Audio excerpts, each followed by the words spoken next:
Daily Zencast. Hosted by the incorrigible Mr. Zeppo. Let's talk Trump.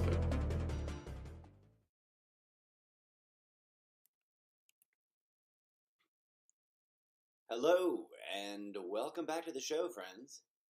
This is your ever humble host, the incorrigible Mr. Zeppo, on a Monday morning, 6:45 a.m. Pacific time. Yeah, I know. You East Coasters are like, dude, it's not morning now. It's late at night. Or it's not late at night. But it's not super early in the morning on the East Coast either. How are you today, dear friends? I hope that you are well. I am doing as well as possible, given the madness.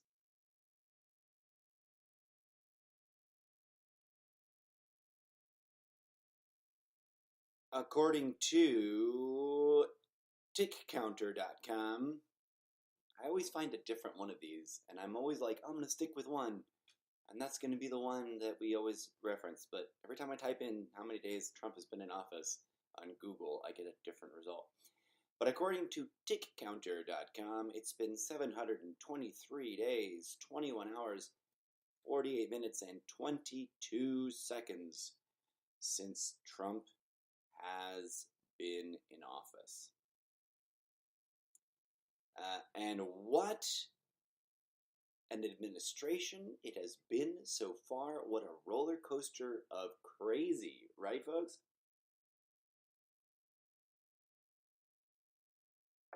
So, where are we now? We are most certainly in slightly uncharted territory. Slightly. Ever so slightly uncharted territory. And that's because we've never had a government shutdown that has lasted this long. I think, if I'm not mistaken, my memory serves, as of today, it's the longest government shutdown in history. And I had something up. Oh, here we go. According to Wikipedia and the article Government Shutdowns in the United States of America, this is the 23rd gap. 23rd gap in government funding since 1976, which is when the modern rules about funding our government came into play. So that's interesting. Out of the 22 periods of temporary closure, 10 of them included furloughing of federal employees.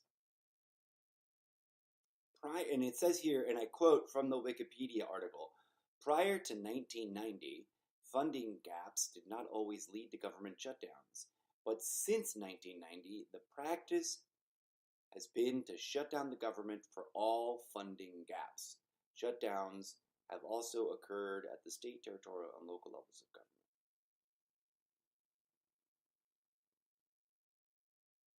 It then goes into an in-depth review of government shutdowns and their cost. List an overview list of shutdown involving furloughs.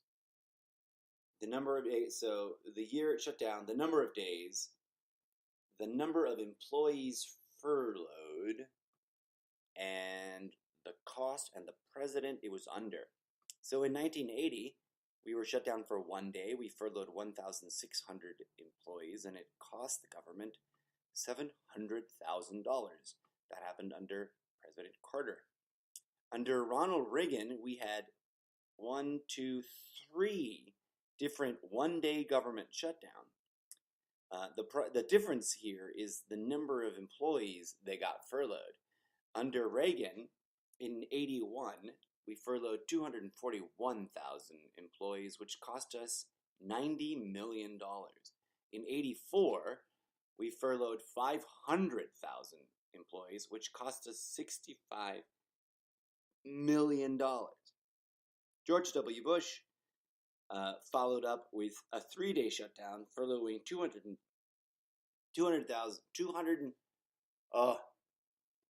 2,800.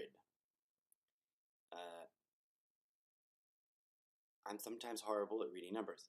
So much smaller number than Reagan's numbers. So Reagan furloughed 500,000 and it cost 65 million. In 1990, George W.H. Bush furloughed 2,800 and it cost $2.57 million. Bill Clinton had 2 big government shutdowns, one for 7 days, one for 21 days.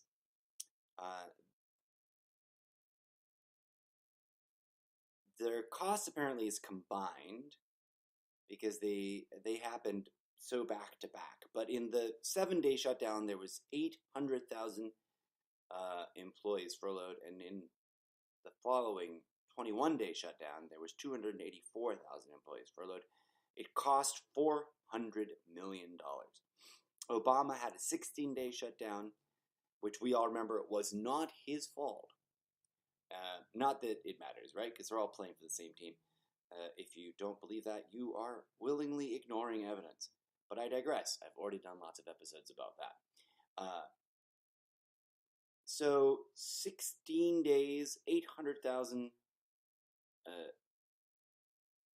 employees furloughed, $25 billion.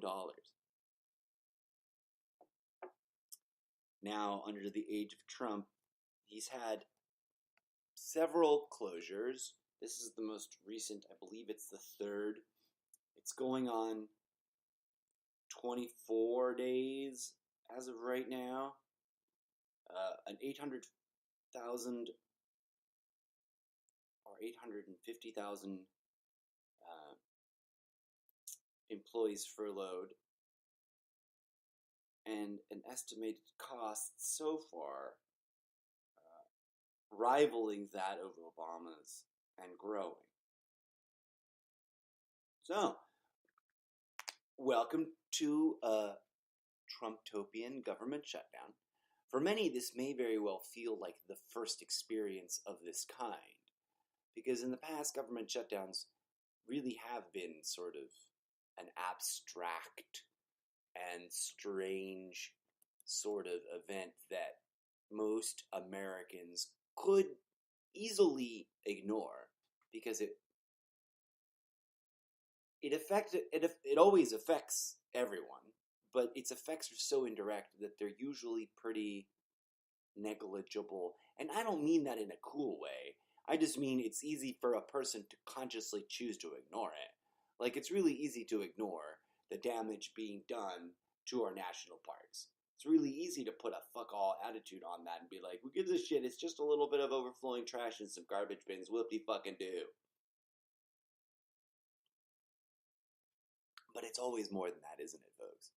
It's always more painful than the minimization we are encouraged to adopt in our minds.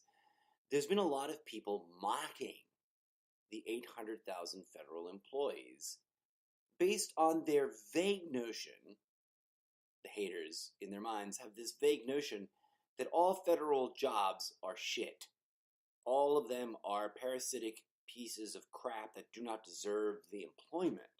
Now, where would they get such thinking about their fellow Americans? Ironically, they got it from their own government. There's a mindfuck. But I digress.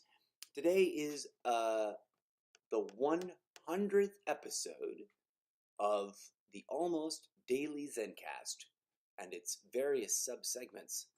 And today we are on with Trumptopia, and I'm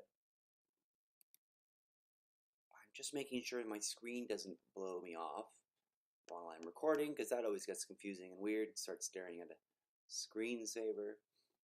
And should have done that before I started recording, right? Yeah. Don't want to automatically adjust brightness. I want it to be this bright. Display. Don't see any. Okay, let's hope it doesn't turn off now. Cool. So, here we are. The title of today's episode, allow myself to reintroduce myself. I am the incorrigible Mr. Zeppo, humble if slightly eccentric host of this podcast, which has, as of this moment, hit its 100th episode. Now, I'll be the first to admit that technically is probably incorrect. Just like when I celebrated 1 year of being on the air, I had technically been posting episodes for longer than a year. I have posted, I think, more than 100 episodes, but I've rebooted the project at, I think, the one big time, and I'm about to sort of do a revamp. But I digress. It's close enough for what it's worth, and I was about to use the old saying, it's close enough for government work, which, of course, is something we would say in the theater to sort of mock government. But nowadays, it just sounds like I work for the government, which I don't. I honestly. Oh yeah, so here I am. Allow me to explain myself a little bit, especially for those of you who are new. Or for those of you who've been listening along for a really long time but have no idea who the fuck I am. I am a creative artist, a performance artist, a playwright, a novelist, a theater practitioner, and a completely, hitherto, undiscovered artistic madman. I'm a little insane, I'm a little crazy. I don't like to use the word genius, but it has been applied to me in the past. I'm also a bit of a has-been. Like, I kind of have waffled in my career in terms of what I've chased after, and I have not really, quote, made it yet. I have not, quote, broken through. I have not, quote, been discovered. But then again, I've also been experimenting and exploring my various preferred artistic modalities for my own shits and giggles, and not really attempting to make it big just yet. What does that have to do with anything? And where do I get off telling you how to question your reality? Well, despite whatever measures of success or failure I may or may not have achieved in the socioeconomic fight club that we call our economy, I am in earnest and in all seriousness very devoted to the personal investigation of human experience. What does that mean? That means I am convinced that direct human experience is more important than ideological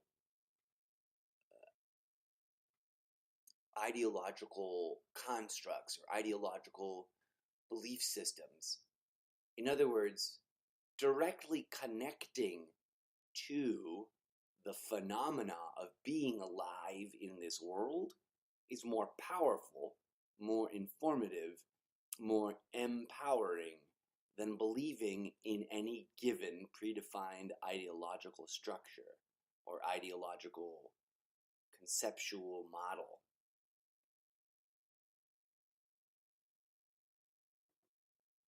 Put simply, I think it's more important that we experience our lives than we wax philosophical about how the experience of our lives should go. To put it more bluntly, all ideological systems are forms of mental slavery. So that's fundamental to my approach. A lot of people misunderstand what I'm trying to communicate often because they think I'm picking on one side or the other. They presume that I am anti-Republican Party and then project onto me a pro-democratic stance, which I do not hold. I am neither a Democrat nor a Republican. I am not any third-party alternative. I am here to humbly remind people that parties are made up. Political parties are ideological constructs that we invented. Political parties are ideological constructs that are easily hijacked by corruption. Doesn't matter which ideology it is, odds are, corruption's out to hijack it. What is corruption? What does that represent? That's a whole 2-hour episode. But I digress. Who am I and where do I get off creating this podcast? Setting aside all the ways one could label me, setting aside all the ways I could judge and label myself, the simplest and most direct way to identify who I am and what I'm doing might also be the craziest sounding. I am, to put it quite directly and quite clearly, a devotee of the goddesses, of divine femininity, of the energy out there in the cosmos which is grander than our own and represents cosmic motherhood. Why am I a devotee of that as opposed to any other divine being which may or may not actually exist? That's a tough one to answer, except that in the most personal of terms, I have found that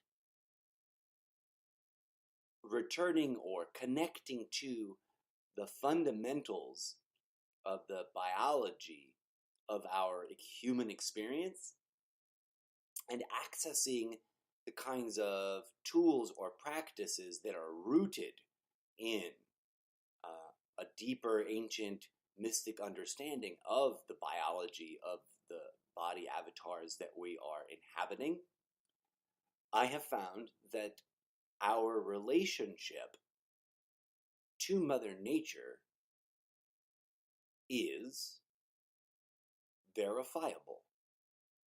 That our connection to divine goddess mother, whatever name you like, from history, from language, or from culture, that actual relationship, that physiological, energetic, metaphysical bond is a genuine, real, organic, visceral thing, a phenomena which you and every human being can personally commune with, connect to, experience directly.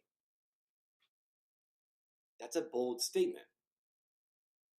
And trust me, there's a lot of reasons why the average Joe Schmo might laugh at that kind of statement and react with a knee-jerk, categorically thoughtless rejection of its possibility. Why would anyone in their right mind reject Mother and say, no, that's silly. Mother cannot exist. There can be no divine being that gave birth to us. Why would someone do that? Arguably, because for centuries upon centuries upon centuries, those with the greed and the hunger for power, those who have infiltrated themselves and co-opted or hijacked societal systems, those people profiteer on the commodification of our mother's flesh.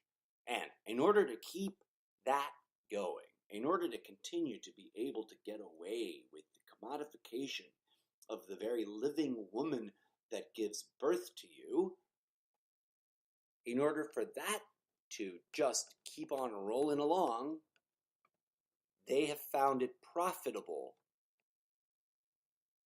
to indoctrinate us in such a way as to discourage our awareness, our connection to Mother. And of course, by extension of the very nature of such conditioning, we've dissociated ourselves from Father as well. We've reduced and cartoonified and flattened down the image of Father, the idea of Father, the understanding of Father, into an icon which very inaccurately, very poorly, very roughly misrepresents the divine masculine. So, I digress. Ancient peoples had a strong connection to our divine and spiritual parents. Ancient peoples and indigenous peoples throughout history carried forth this knowledge and understanding of how to connect to the divine energies responsible for our existence in the world. Look around. What have we done to indigenous people over the last couple of hundreds of years, besides mock them, ridicule them, string them up, and brutally rape, pillage, and destroy their culture? I say we, even though I consider myself much more connected to my indigenous people's side of the family. I say we because we cannot separate ourselves from those who have done these horrible things. We are all one interconnected species. And our afflictions are not as separate and individuated out as we'd like to pretend. Our terrible human natures that are just human nature and cannot be changed do not operate the way we've been fooled into thinking they operate. But that's a whole big, giant rabbit hole. Let's digress. Who am I? What am I talking about? Devotee of Mother Nature. You may have heard in other contexts legends of famous poets or musicians or writers selling their soul to the devil in order to achieve their fame. At the age of 7 or 8 or 9, I said, wow, fascinating idea, but who would want to fuck with the devil? Not me. Not today, Satan. I was a little bit extra Christian at the time. But even within my Christianness, inside the Catholic Church, which I know, I get it, many Christians say would not be Christian, right? The Catholic Church isn't Christian. Well, the Catholic Church is looking at all you non-denominational Christians going, ha ha ha, the joke's on you. You're the ones who've deviated away from the truth. You're not Christian. And I, ultimately, in my old age, now, can stand back from that argument and see how it's a divisive, intractable, irreconcilable, unsolvable us versus them conflict psyop, right? Like creating multiple Christian flavors and then quietly, subtly pitting them against each other is what the enemy has always done. Divide and confuse. Distract and conquer. They're always out to get us that way, to hijack our systems, even when those systems are meant to help us or to heal us or to elevate us, the powers that be that would prefer to keep profiteering on the commodification of our mother's womb will spare no expense to convince you that these spiritual ideas are nonsense.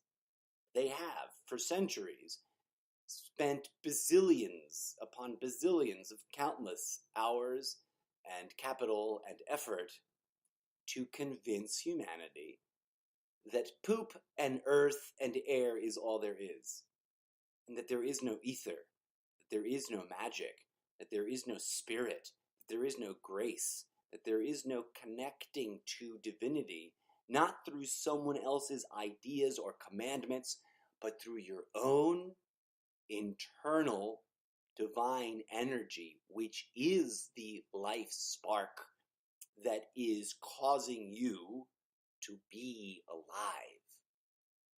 This open secret has been ridiculed, mocked, dressed up as laughable New Age hippie nonsense, and most recently, lumped into some sort of absurd, false, fake news conspiracy theory that says some evil Zionist group made up all mystical ideas in order to keep you trapped and addicted to government,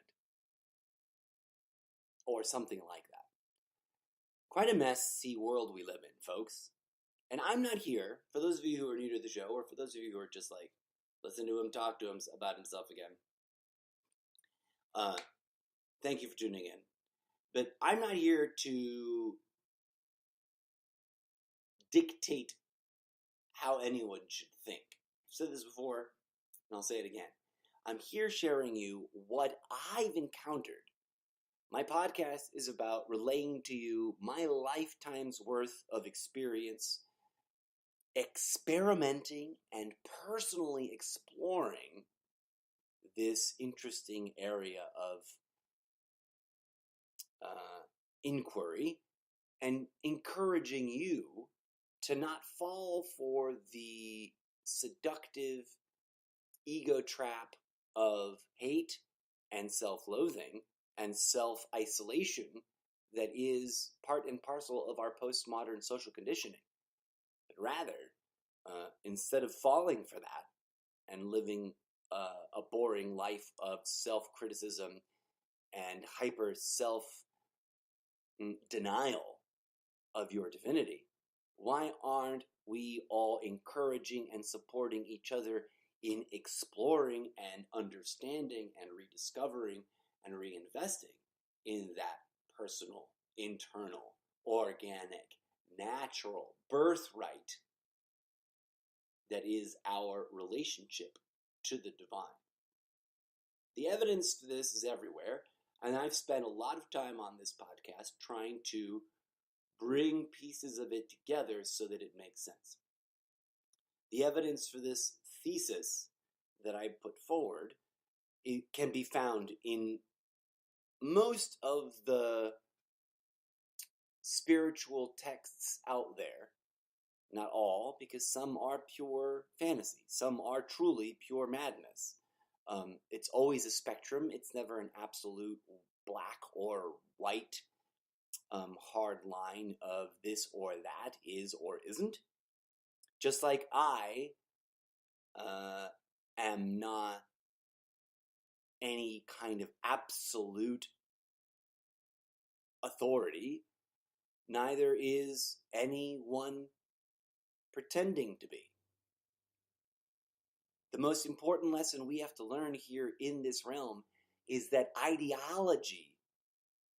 ideological constructs, mental imagery about how things should be is always less accurate than a direct communion with how things actually are. And those are different ways of understanding the world. And while, yes, I'll be the first to agree to you, to concede to you or anyone having this discussion with me, it is very helpful to create mental models. Ideology, just like any other tool, is in and of itself just a tool. But as with any tool, it can and has been hijacked. Most ideology, I would argue, has been hijacked long ago and flipped on its head for the purposes of causing division, conflict, distraction, etc., etc., etc. So I'm just an earnest and concerned citizen of the universe with mysterious fictional origins, because I am a performance artist and this is a character that I play. But my opinion here is 100% legitimate, 100% authentic, 100% genuine, 100% heartfelt. I may be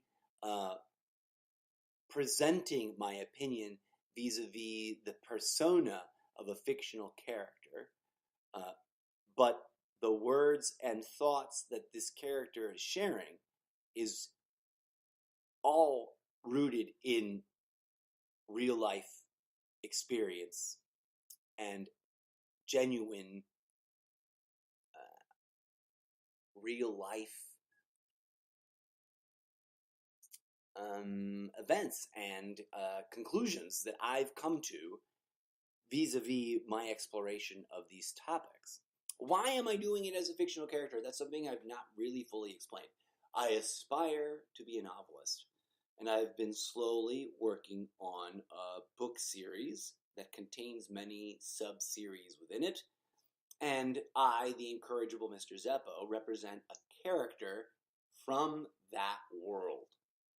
A character who, for those who are curious, exists in multiple time frames, and in each time frame has a little side pet project like this podcast. Here's where we come full circle. And why is it important for me to explain this? It's not really. I could just keep doing the podcast and never explain this and then let it all piece together. But I'm self-identifying because it's all very meta, and I want to break the fourth wall. Eventually, readers of the books will, hopefully, in theory, if it all integrates well, will be listening to this podcast series as part of their experience of reading the books. And then it'll all sort of mind meld together in the reader's experience of the multiple platforms by which this fictional character has, in fictional time settings, attempted to share a very, very serious and very, very real message with the fictional population of this fictional world that he lives in. If that doesn't make sense, hold tight. I hope this year to actually make fresh progress in the book series. For those who want curious and wanting a little flavor of what I'm talking about, there are sample chapters that have been up for a while over on Wattpad. If you go to wattpad.com, and which is a free, awesome, very inspiring community for unpublished or undiscovered authors and readers who like to read books before they become published and more famous, go check it out if you love reading books, period. It's a great community. And if you are attracted to, like I am, the aspirational dream of one day finishing some book idea that you have, some short story or a novel or anything like that, go check it out, because it might be the interesting sort of community that helps boost your creativity. Honest, genuine, non paid endorsement there for Wattpad. I genuinely appreciate the community for what it is. And my sample chapters are up there. Just type in Mr. Zeppo and you should be able to find them. And as always, feedback and encouragement and critique are welcome. So, I digress. The world is a mess, my friends. And we have so many problems that we should be collaborating on together, not just as a local community, not just as as our statewide um, needs, not just as a nation, not just as a collection of nations, not just uh, not just in the ordinary silly ways that we think about it, but as a species, as a integrated whole, as a community of brothers and sisters from around the planet, as individuals with a root source, with a common lineage, as brothers and sisters, as clones of one another, because we are all genetically 99.9999999999999 ad nauseum. The number of nines at the end of that is obscenely long. I'm talking about scientific fact. Our genomic information is almost identical to one another, all 8 billion of us. If we just start to collaborate together, to commune together, and start setting aside these false ideological constructs that divide us and that keep us engaged in behavior that creates more division, maybe, just maybe, we'll be able to turn this crazy clusterfuck nightmare around. But let me tell you, all the problems that we face, from President Trump to Flint, Michigan, these are symptoms of a deeper issue than red versus blue. They are symptoms of a more complicated problem than just election finance corruption, right? Like, it's a deeper issue. What do I mean? Well, there you go, my friends. That's something that I dive into in many episodes of my podcast, and that I encourage you to check out if you haven't yet. Like, if you're new to the show, like, scroll all the way down to the bottom of the list and start at some of the older episodes, etc., etc. Like, check things out. I want to kind of wrap things up for this 100th episode. The idea was just sort of like to say thank you for supporting the show, and to tee up a kind of welcome to the show vibe if you're new to listening to this podcast.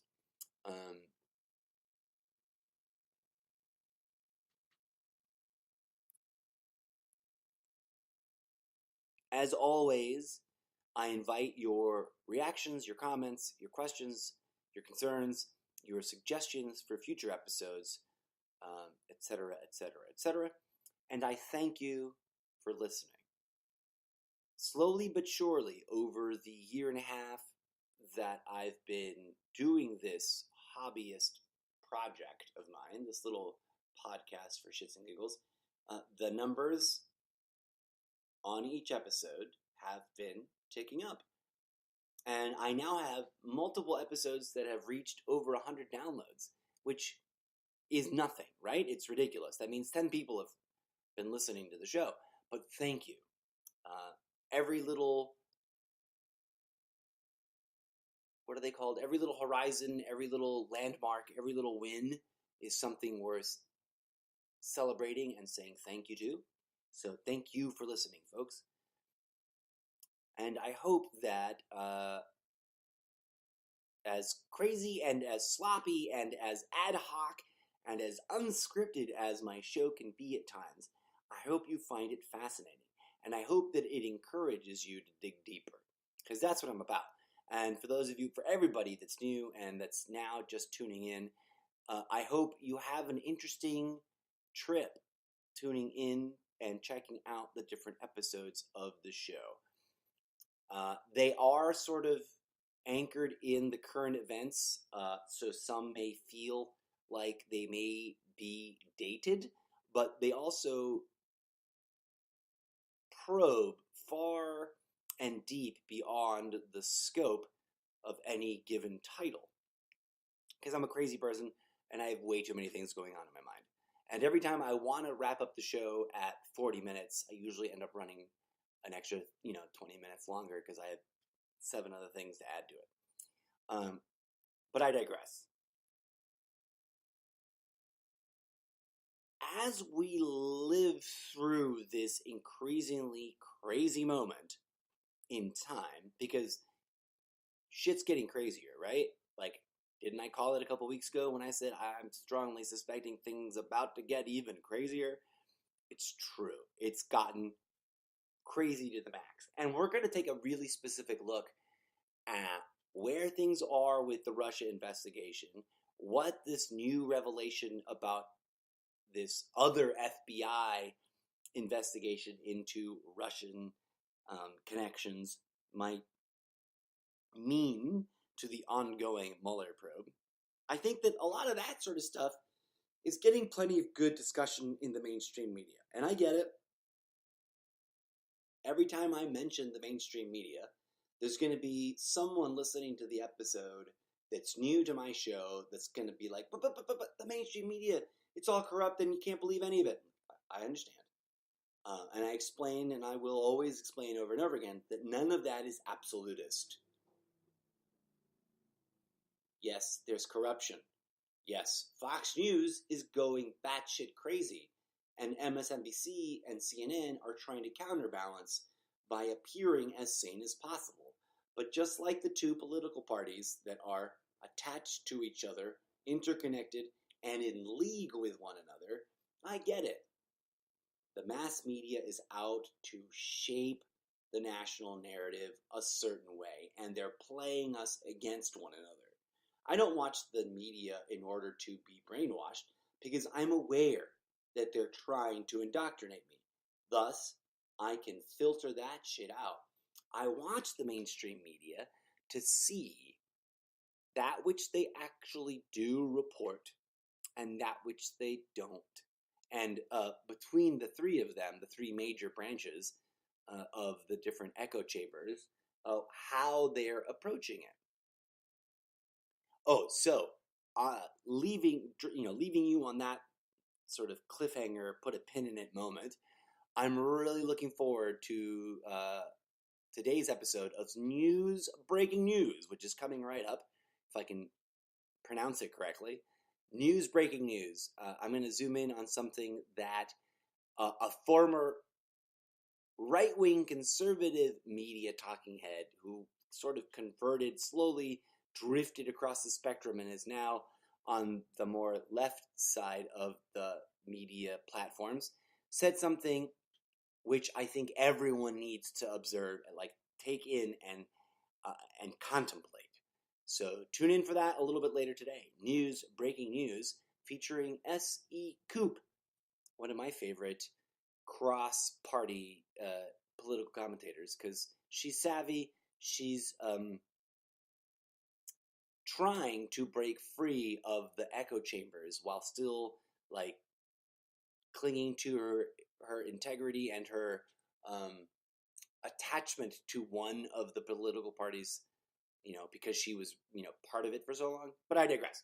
She addressed something in relationship to immigration and our quote-unquote broken immigration system, which I've been saying for decades, which is refreshing to finally hear on mainstream media coming from someone who has done the crossover, right, from left to right, and can be respected, hopefully, by people on both sides, especially if the truth she brings is really legitimate.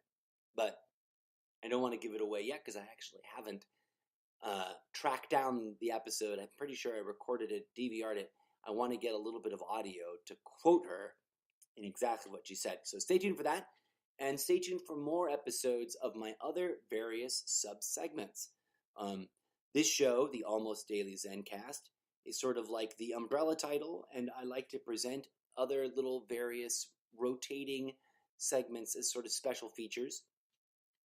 The long-term idea, folks, by the way, for those who've not tuned into this show before, and it's something that I've only been sort of suggesting and hinting at and not trying super hard. I might be trying to really engage in this effort towards this summer of 2019.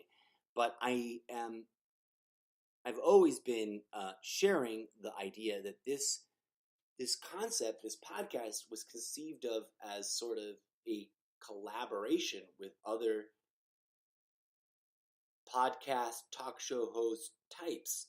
So it isn't supposed to be me rambling at myself about stuff. It's supposed to be me having a lively, spirited discussion with a couple of fun and funny other host characters or people, personas, personalities.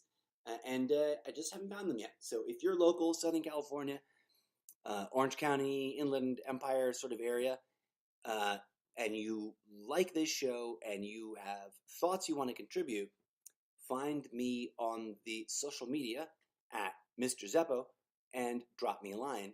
Slide into that DM respectfully, please. I don't put up with any hate speech. If you're out to just spew hate at me, you're not going to rattle me and you're not going to stop me. I've been dealing with haters since I was 9 on this particular front. I got my shit on lockdown. Okay? Haters hate because they ain't getting enough love. So yeah, that's my approach to that. That's my answer to that, and it ain't gonna get in my way. But like I said, if you're interested and curious and you want to contribute one opinion piece or a semi-regular sort of appearing as a guest kind of a thing, hit me up, because this really is the original title for this podcast series was supposed to be Conversations With. But then I realized I wasn't going to find people to interview as quickly and as easily as I wanted to because I'm a nobody and no one knows who I am and there's nobody listening to the podcast when I first launched it. So I had to invest some time to try to build that audience. And here we are, folks. I think that audience is growing, and I'm hoping that from that audience, I might actually discover a couple of collaborators that are down to jam with me. All right. I've rambled long enough, folks.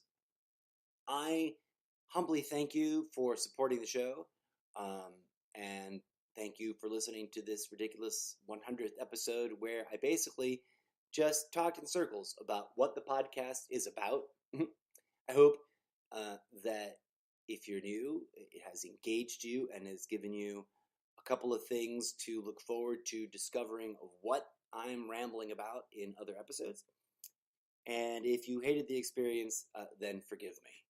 I failed you, and I hope that future editions of my podcast are more to your liking, as I do indeed intend to explore and experiment with format and delivery as the show progresses. I'm going to stop rambling. Thanks for tuning in. Stay strong, folks. I know that the last 2.5, 3 years have been exhausting. Whether you're a pro-Trumper or an anti-Trumper, it's been exhausting. And shit's just going to get crazier. So, make sure you eat your Wheaties and get enough sleep, because the fan ain't done hitting the shit yet.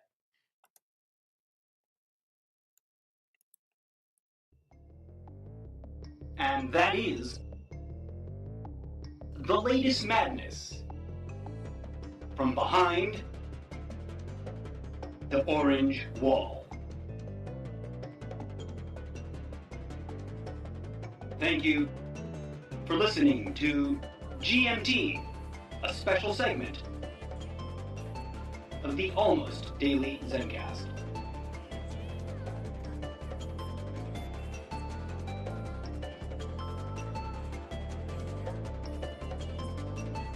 Stay woke, Trumptopia.